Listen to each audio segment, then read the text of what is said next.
জানিয়ে দেব আজকের বাংলার চাঞ্চল্যকর সংবাদ। শুরুতেই সংবাদ শিরোনাম। সংসদে শেখ হাসিনাকে দেশে ফেরানো নিয়ে আলোচনা থাকছে প্রতিবেদনে। দিল্লি থেকে নেতাকর্মীদের উদ্দেশ্যে যে বার্তা দিলেন শেখ হাসিনা থাকছে প্রতিবেদনে। কৈফিয়তের জন্য চাপ বাড়বে, তবে শেখ হাসিনাকে ফেরাচ্ছে না ভারত থাকছে প্রতিবেদনে। শেখ হাসিনাকে ফেরানো, ভারতের সঙ্গে সম্পর্কসহ যেসব বিষয়ে কথা বলেছেন তারেক রহমান থাকছে প্রতিবেদনে। মালিক শ্রমিকের মধ্যে শান্তিপূর্ণ সম্পর্কে বিশ্বাসী জামায়াত শাফিকুর রহমান থাকছে প্রতিবেদনে। স্বৈরাচাররা শ্রমিকদের ভাগ্য নিয়ে ছিনিমিনি খেলেছিল তারেক রহমান থাকছে প্রতিবেদনে। এতক্ষণ শুনতেছিলেন সংবাদ শিরোনাম, এখন বিস্তারিত। সংসদে শেখ হাসিনাকে দেশে ফেরানো নিয়ে আলোচনা। সাবেক প্রধানমন্ত্রী শেখ হাসিনাকে দেশে ফেরাতে আবারও কাজ করছে বাংলাদেশ। প্রত্যর্পণ চুক্তির আওতায় এ দাবি পুনরায় ভারতের কাছে উত্থাপন করা হয়েছে। শুক্রবার 10 এপ্রিল খলিলুর রহমান মরিশাসের পোর্ট লুইসে সাংবাদিকদের এ তথ্য জানান। একই সঙ্গে তিনি বলেন, প্রধানমন্ত্রী তারেক রহমান শিগগিরই ভারত সফরে যাবেন। দিল্লিতে ভারতের পররাষ্ট্রমন্ত্রী এস জয়শঙ্কর এবং জাতীয় নিরাপত্তা উপদেষ্টা অজিত দোভালের সঙ্গে বৈঠক শেষে এসব তথ্য দেন তিনি। এরপর তিনি ভারত মহাসাগরীয় সম্মেলনে যোগ দিতে মরিশাসে যান। গত ফেব্রুয়ারিতে নতুন সরকার দায়িত্ব নেয়ার পর এটিই ছিল ভারত ও বাংলাদেশের প্রথম উচ্চ পর্যায়ের দ্বিপাক্ষিক বৈঠক। খলিলুর রহমান বলেন, শেখ হাসিনাকে ফেরানোর বিষয়ে আগেই আনুষ্ঠানিক দাবি জানানো হয়েছে।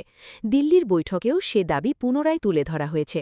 তবে সব তথ্য এখনই প্রকাশ করা সম্ভব নয় বলে জানান তিনি। উল্লেখ্য, ছাত্র জনতার আন্দোলন 2024-এর মুখে 2024 সালের 5 আগস্ট শেখ হাসিনা ভারতে আশ্রয় নেন। এর আগে অন্তর্বর্তীকালীন সরকার তাকে ফেরাতে আনুষ্ঠানিক আবেদন করেছিল। বর্তমান সরকারও সে প্রক্রিয়া এগিয়ে নিতে আগ্রহী। প্রধানমন্ত্রী তারেক রহমানের ভারত সফর নিয়ে খলিলুর রহমান বলেন, সফরটি নিশ্চিত, তবে তারিখ এখনও নির্ধারিত হয়নি। তিনি জানান, তারেক রহমান এবং ভারতের প্রধানমন্ত্রী নরেন্দ্র মোদী ইতোমধ্যে চিঠি বিনিময় করেছেন এবং ফোনে কথা বলেছেন। দুই দেশই সম্পর্ক উন্নয়নে আগ্রহী। দিল্লির বৈঠকে ভিসা কার্যক্রম স্বাভাবিক করা নিয়েও আলোচনা হয়েছে। পাশাপাশি মধ্যপ্রাচ্যের যুদ্ধ পরিস্থিতির কারণে সৃষ্ট জ্বালানি সংকট মোকাবিলায় সহযোগিতার বিষয়েও গুরুত্ব পেয়েছে। আঞ্চলিক সহযোগিতার ক্ষেত্রে সার্ক এবং বিমস্টেককে সক্রিয় করার ওপর জোর দেন পররাষ্ট্রমন্ত্রী। তিনি বলেন, সদস্য দেশগুলোর মধ্যে বিদ্যমান সমস্যা সমাধান হলে সার্ক শীর্ষ সম্মেলন আয়োজনের ক্ষেত্রে আর কোনো বাধা থাকবে না। এদিকে শেখ হাসিনাকে ফেরত চাওয়ার বিষয়ে ভারতের পররাষ্ট্র মন্ত্রণালয় সরাসরি কোনো মন্তব্য করেনি। এক বিবৃতিতে তারা জানায়, দ্বিপাক্ষিক মেকানিজমের মাধ্যমে অংশীদারিত্ব আরও জোরদার করতে দুই দেশ সম্মত হয়েছে। শিগগিরই পরবর্তী বৈঠক আয়োজনের কথাও উল্লেখ করা হয়েছে। কৈফিয়তের জন্য চাপ বাড়বে, তবে শেখ হাসিনাকে ফেরাচ্ছে না ভারত। বাংলাদেশের আন্তর্জাতিক অপরাধ ট্রাইব্যুনাল শেখ হাসিনার বিরুদ্ধে মৃত্যুদণ্ডের রায় ঘোষণার প্রায় ঘণ্টা তিনেক পর ভারত এক সংক্ষিপ্ত প্রতিক্রিয়ায় জানিয়েছে, এই রায় তাদের নজরে এসেছে। তবে পররাষ্ট্র মন্ত্রণালয়ের বিবৃতিতে আন্তর্জাতিক অপরাধ ট্রাইব্যুনালকে উদ্ধৃতি চিহ্নের মধ্যে লেখা হয়েছে, যা ইঙ্গিত দিচ্ছে ভারত এই নামকরণের সঙ্গে একমত নাও হতে পারে।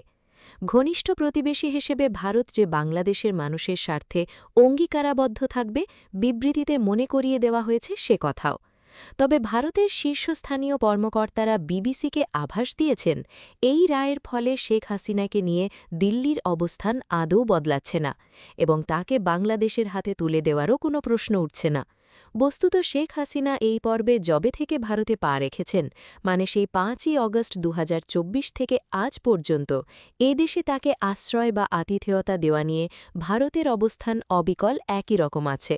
আর সেই ঘোষিত অবস্থানটা হল, একটি বিশেষ পরিস্থিতিতে বাংলাদেশের সাবেক প্রধানমন্ত্রীর সুরক্ষা ও নিরাপত্তার কথা ভেবে তাকে এদেশে সাময়িক বা ফর দ্য টাইম বিং আশ্রয় দেওয়া হয়েছে, এর বেশি কিছু নয়।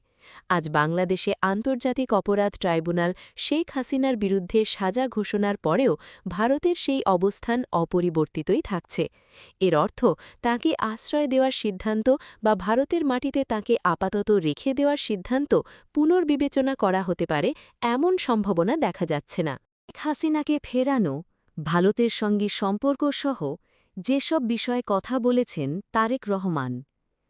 নির্বাচনের 2/3 আসনে জয়ী হয়ে বিএনপির সরকার গঠন করার বিষয়টি নিশ্চিত হবার পর প্রথমবারের মতো সংবাদ সম্মেলনে কথা বলেন দলটির চেয়ারম্যান তারেক রহমান।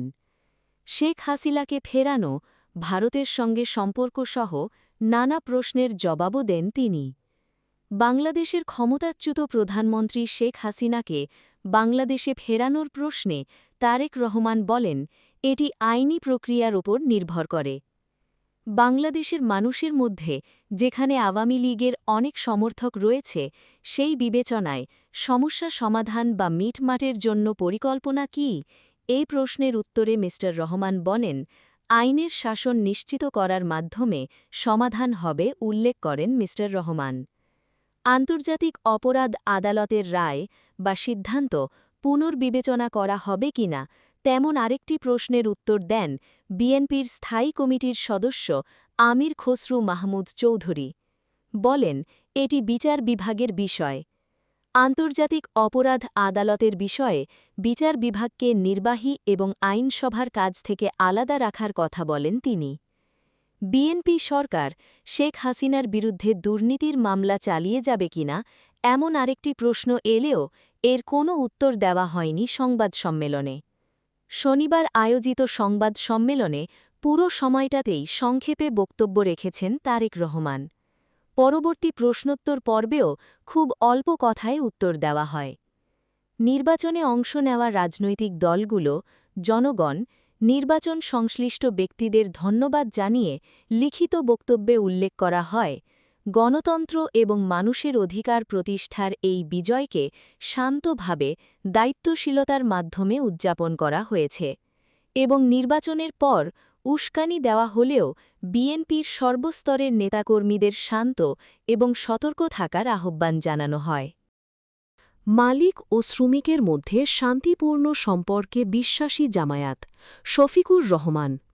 বাংলাদেশ জামায়াতে ইসলামী মালিক ও শ্রমিকের মধ্যে শান্তিপূর্ণ সম্পর্কে বিশ্বাসী বলে মন্তব্য করেছেন দলটির আমির ও বিরোধী দলীয় নেতা ড.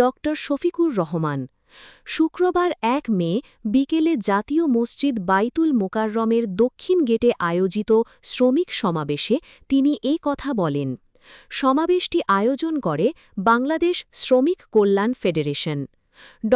শফিকুর রহমান বলেন, বাংলাদেশ জামায়াতে ইসলামী মালিক ও শ্রমিকের মধ্যে শান্তিপূর্ণ সম্পর্কে বিশ্বাসী।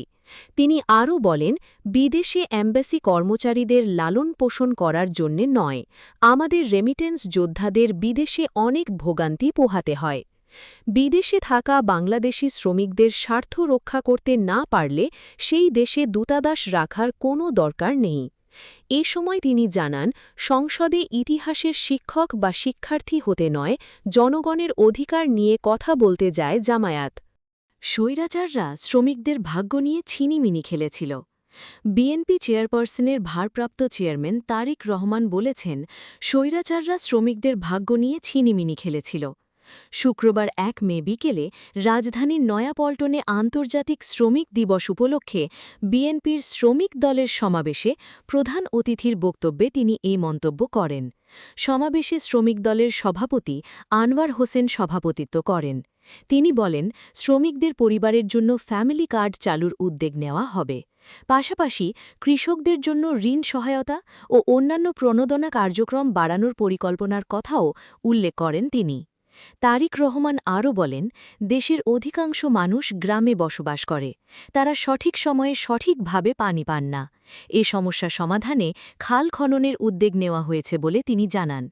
শ্রমিক ও কৃষকের জীবনমান উন্নয়ন সম্ভব হলে দেশের সামগ্রিক উন্নয়ন ত্বরান্বিত হবে বলেও মন্তব্য করেন তিনি।